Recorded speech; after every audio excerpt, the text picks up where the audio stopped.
हर्षा जी, आपका बहुत बहुत स्वागत है इंडिया डेली पर। बहुत बहुत धन्यवाद।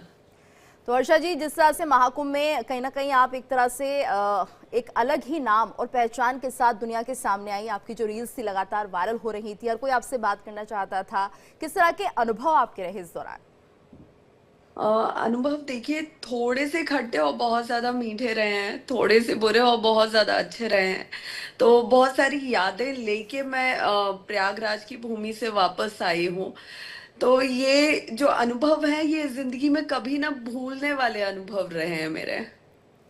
बिल्कुल। तो सबसे पहले क्या हमारे दर्शकों को बताना चाहेंगे, अच्छे अनुभव या कड़वे अनुभव?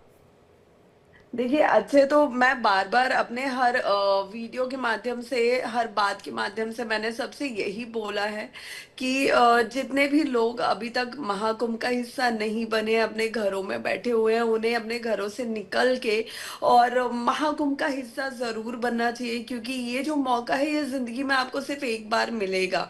और इसमें आप बहुत कुछ सीखेंगे, जानेंगे, समझेंगे और खुद को शांत करके एक नए जीवन के साथ आप अपनी जिंदगी में वापस लौटेंगे, जहाँ पे आपके लिए बहुत सारे रास्ते खुलेंगे, ईश्वर का बहुत आशीर्वाद आपको प्राप्त होगा। बिल्कुल हर्षा, और ये देखिए कि आपने एंकरिंग का कोर्स किया हुआ है, खुद यूट्यूब चैनल भी चलाती हैं, बेहद खूबसूरत तो हैं ही आप। तो एक तरह से देखिए, ग्लैमर वर्ल्ड से कहीं ना कहीं आपका जो रुझान था वो आध्यात्म की तरफ रहा। तो ये यात्रा जो रही, कहाँ से शुरू हुई?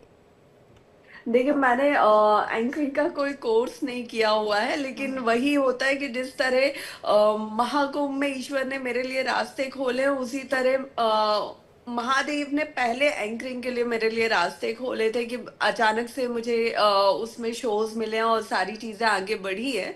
मैंने उसके लिए कोई भी कोर्स नहीं किया हुआ है। और अभी मैंने देखा कि किस तरह आपने एक बहुत अच्छी बात बताई है दर्शकों को, जो बहुत कम लोगों को पता है कि जब हम भोपाल शिफ्ट हुए थे, उस वक्त हमारी जिंदगी का पहला कुंभ, यानी कि उज्जैन में हमने वहां पे उसके विटनेस बने थे, और उस कुंभ में स्नान करके फिर हम भोपाल शिफ्ट हुए थे।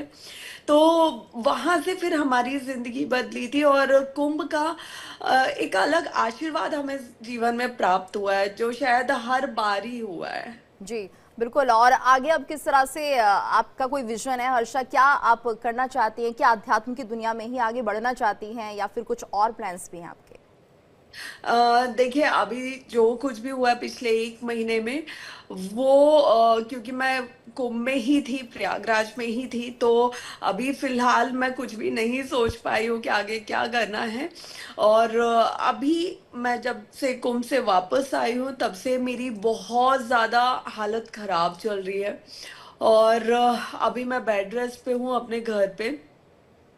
जी बिल्कुल हर्षा जी, कई तरह की बातें जो थी वो महाकुंभ को लेकर हो रही थी, और ऐसे में उस वक्त आपको क्या लग रहा था कि यहाँ से निकलना चाहिए या और वक्त बिताना चाहिए? तो क्या इस तरह की जो अफवाहें फैली थी उससे कभी मन विचलित होता था आपका? बिल्कुल, देखिए, बीच में मैं बहुत ज़्यादा विचलित भी हुई, बहुत ज़्यादा परेशान भी हुई, मानसिक तनाव में भी रही। और एक टाइम पे ये हुआ था कि मुझे ये लग रहा था कि मैं क्यों इस प्रपंच में पड़ रही हूँ, मैं यहाँ से निकल जाती हूँ ना। और मैं टूटी भी, मैं रोई भी। लेकिन उसके बाद मुझे सबसे ज़्यादा हौसला जो है मेरे परिवार ने, यानी कि सबसे ज़्यादा पापा और भैया ने दिया, कि जब आप गलत नहीं हो, आपने कुछ गलत नहीं किया है, तो इस तरह रो के या टूट के वापस मत आओ। अगर वापस आना ही है तो जी खुशी से आओ, कि खुद की खुशी से आप वापस आ रहे हो, तो वापस आने की बात अलग होती है। तो फिर मैं वहां रुकी, और फिर मैं तीसरा स्नान करके वापस आई। जी। और अर्षा जी, ये भी बताइए, क्योंकि उस वक्त आपको ये भी कहा जाने लगा कि आप साध्वी हैं और आप इतना श्रृंगार करती हैं, मेकअप करती हैं, ये शायद कुछ ऐसी बातें थी जो कि अच्छी नहीं लगती थी, लेकिन वो कहते हैं ना कि पॉपुलैरिटी भी मिल रही है, तो वहीं कुछ ऐसे नेगेटिव लोग भी होते हैं जो इन बातों को भी उठा देते हैं। देखिए, एक जग जाहिर बात है कि जब रातों रात कोई पॉपुलैरिटी मिलती है, कोई यश मिलता है, तो वो अपने साथ बहुत सारा अपयश भी लेके आता है ना। और रही बात मेरे श्रृंगार की, तो जब मैं साध्वी हूं ही नहीं, जब मैं साधु सन्यासी हूं ही नहीं, मैं तो एक नॉर्मल इंसान हूँ, एक ग्रस्त इंसान हूँ, जिसका अपना एक परिवार है, जो काम करती है। तो अगर मैं एक नॉर्मल इंसान हूँ तो मुझे मेकअप करने का पूरा हक है, क्योंकि मैं लड़की हूँ। हम्म। ठीक है, और रही बात कि मैं कुंभ में मुझे मेकअप नहीं करना चाहिए था, ये भी सवाल मुझ पे उठे। तो कुंभ में मैंने कुछ मेकअप नहीं लगाया, मैंने कोई फाउंडेशन नहीं लगाया, मैं नॉर्मल अपनी सनस्क्रीन लगाती थी, लिप बाम लगाती थी, काजल लगाती थी, लेंस लगाती थी। मैं लेंस नहीं हटा सकती क्योंकि वो मेरे पावर आईसाइट के लेंस है, तो वो तो मेरी जिंदगी का एक हिस्सा है कि अगर मैं लेंस नहीं लगाऊंगी या मैं चश्मा नहीं लगाऊंगी तो मुझे कुछ दिखेगा ही नहीं। तो उस पे सवाल उठाना तो गलत है। जी। अच्छा अर्षा जी, ये बताइए कि क्योंकि कहा ये भी जा रहा है कि जो आपके माता पिता हैं वो आपके लिए लड़का भी देख रहे हैं, यानी आने वाले दिनों में शादी की भी तैयारियां हैं।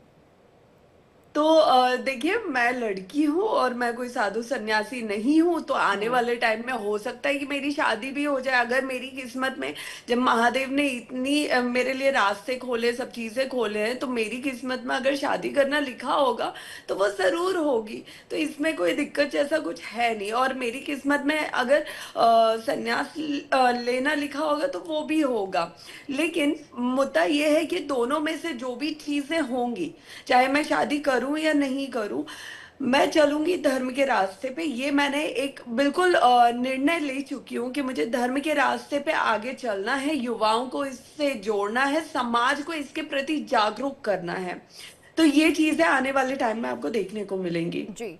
अच्छा ठीक है अर्षा जी, ये भी बताइए कि ये जो आपके आध्यात्मिक यात्रा है वो शुरू कहाँ से हुई, क्योंकि कहा ये भी जा रहा है कि आप शायद केदारनाथ यात्रा पर गई थी और वहां से जब लौटी हैं तो उसके बाद जो आपका आध्यात्मिक लगाव था वो बहुत ज्यादा बढ़ गया था। देखिए, पहली चीज तो मैं खुद एक ब्राह्मण फैमिली में मैंने जन्म लिया है। तो हम्म। अध्यात्म, धर्म, संस्कृति ये हमें बचपन से ही कहते हैं कि विरासत में ही मिल जाती हैं ये चीजें। तो जब आपके परिवार में, आप ऐसे परिवार में जन्म लेते हैं, देन उसके बाद जो मेरी लाइफ का सबसे बड़ा टर्निंग पॉइंट था वो 2019 से, जहाँ पे मैं एक अहमदाबाद में गुरुकुल मैंने ज्वाइन किया था योगा सीखने के लिए, और वहां से मैं चेंज हुई। फिर 2020 में मैं पहली बार केदारनाथ गई, और 2020 से लगातार हर साल मैं 2 बार, महादेव मुझे वहां बुला रहे हैं, अपना आशीर्वाद दिखा रहे हैं, तो मैं हर साल 2 बार महादेव के आशीर्वाद के लिए केदारनाथ जा पा रही हूँ। और जितनी बार मैं जाती हूँ मैं उतना और उस चीज से और गहराई में चली जाती हूँ, और जुड़ती चली जाती हूँ, और धर्म से और भक्ति में समाती चली जाती हूँ। तो मुझे लगता है कि वो दिन प्रतिदिन वो रिश्ता और गहरा होता जा रहा है। जी। हर्षा जी, आप कह रही हैं कि आप सनातन के काम में ही लगना चाहती हैं, सनातन को ही आगे बढ़ाना चाहती हैं, तो पहले तो ये बताइए कमी क्या लग रही है आपको आज अगर हम अपने देश को देखें या दुनिया को देखें, तो सनातन की किस तरह से कमी देशवासियों में है और किस तरह से आप इस यात्रा को आगे बढ़ाएंगी। देखिए, सबसे बड़ी बात तो ये है कि जो हमारे प्रधानमंत्री जी हैं, ठीक है, और उनके आने के बाद से राम मंदिर जैसी जो चीजें हुई है, राम मंदिर बना है, फिर जो 370 हटा है, बहुत सारी चीजें ऐसी हुई है कि जिसकी वजह से एक आप देखोगे कि सनातन की जो गूंज है, जो आवाज है, वो आज पूरे विश्व भर में है। हम्म। पूरा विश्व ये जानता है कि सनातन क्या है, पूरा विश्व ये जानता है कि हिंदू कौन है, पूरा विश्व ये जानता है कि भगवा का महत्व क्या है। तो ये जी। हमारे लिए बहुत गर्व की बात है कि जहाँ जो कमियां थी वो धीरे धीरे पूरी हो रही है। लेकिन अभी भी बहुत से जो युवा है, वो खुद सनातनी होने के बावजूद वो खुद सनातन पे सवाल उठाते हैं। हमें अभी युवाओं को जागरूक करने की जरूरत है। बहुत से हैं जो सनातन से जुड़ रहे हैं, सनातन के हो चुके हैं, लेकिन बहुत से हैं जो अभी भी इस पे सवाल उठा रहे हैं। तो हमें उनको जोड़ना है, हमें उनको जागरूक करना है, और इसकी जो पहल होगी, इसकी जो शुरुआत होगी ना, वो उनके घर परिवार से ही होगी। जी। बिल्कुल हर्षा जी, आप ये भी मानती है कि जो ज्यादातर भारतीय हैं वो कहीं ना कहीं वेस्टर्न कल्चर से बहुत ज्यादा प्रभावित हो जाते हैं, और इसकी वजह शायद ये भी रही कि जो भारत में जिस तरह से आप अब सनातन को लेकर आगे बढ़ेंगी, कुछ लोगों में भी कमी रही कि सनातन को आगे बढ़ाया नहीं गया, या जब वो सनातन बिल्कुल, आगे बढ़ रहा था तो उसे दबा दिया गया। तो अब एक बिल्कुल, मकसद के साथ बिल्कुल। आप आगे बढ़ेंगे।